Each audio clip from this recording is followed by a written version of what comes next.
Hello agents and rogues of The Division. Welcome to TheAdditionTV, where today I'm going to be running you through the major fixes and additions to The Division's beta as outlined in the patch notes. A quick warning, I will also be discussing how changes may impact gameplay, and so there will be spoilers. Anyway, as I'm sure you've heard, Ubisoft recently announced The Division's open beta, and if you haven't heard, you can check out the previous video on my channel to find out all the details. Along with the open beta announcement came an update for the closed beta file, and it didn't take long for our fellow agents to source the patch notes, a list of fixes and additions to be introduced in the update. These fixes seem to address many issues that players expressed during and after the closed beta, and in this video I'll be running you through the ones I find most interesting.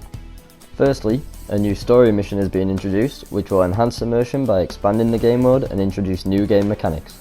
It is most likely that the mission will involve restoring the technology wing in the base of operations, and will involve recovering a lost tech expert who disappeared when attempting to return power to the grid.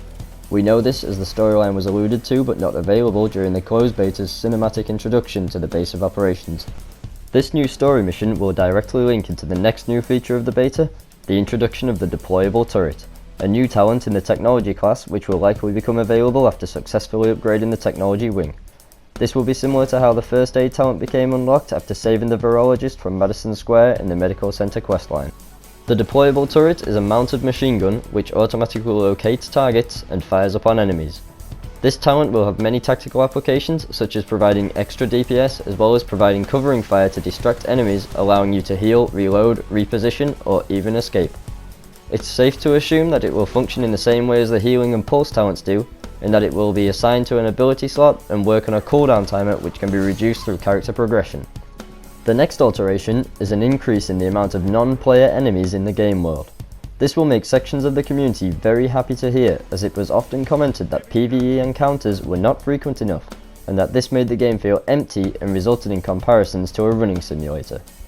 Personally, I think this is a fair comment considering that there was a lot of running between locations, missions, and character interactions, and I welcome the increase in enemies as long as there is a balance and that it doesn't occur at the expense of the well-created ambience of an environment based on a shattered society and a city in ruin. Whether this balance between survivor interactions and the feel of a city stricken by a bio-terrorist attack can be achieved is yet to be seen. On top of this, the increased number of non-player enemies will also have increased power, which is a good introduction to make the game more challenging and emphasize the team requirements and cover-based style of gameplay. However, I can see some possible issues arising from this change relating to the PvP aspects of the Dark Zone. Imagine you are fighting enemies which are more powerful, do more damage, and take longer to kill. This may make you a very easy target for agents tempted into going rogue.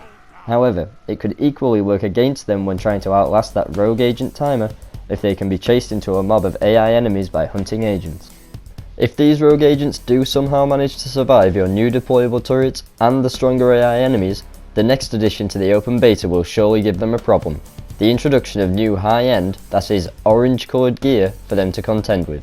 In the previous betas, there have only been two high-end options, both available via Dark Zone vendor: a shotgun and an assault rifle. The details of the new weapons are unknown, but it won't be long before we can find out. If the previously mentioned changes to gameplay make it seem as though going rogue wouldn't be worth the effort, the next alteration to the beta may make you think again.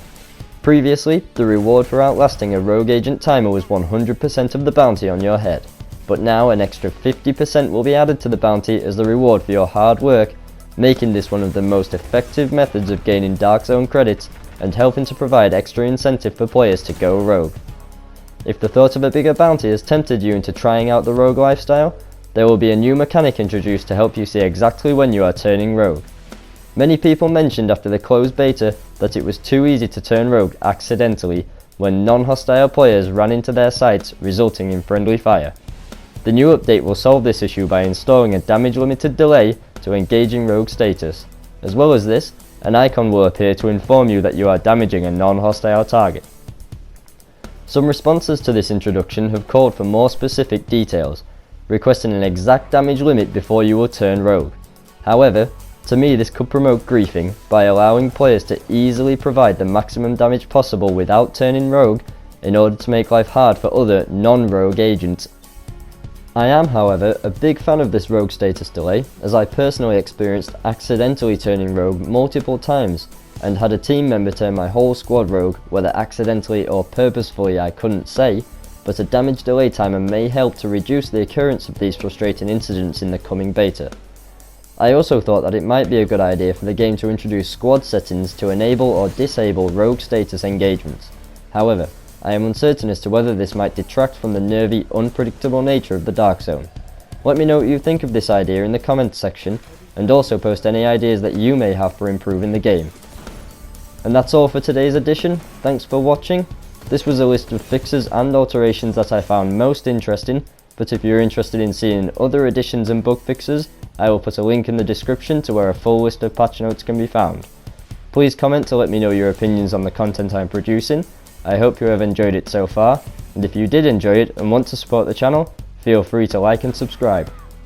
TheAdditionTV can be found almost everywhere on TheAdditionTV, all one word, and links are in the description. Thanks again for watching.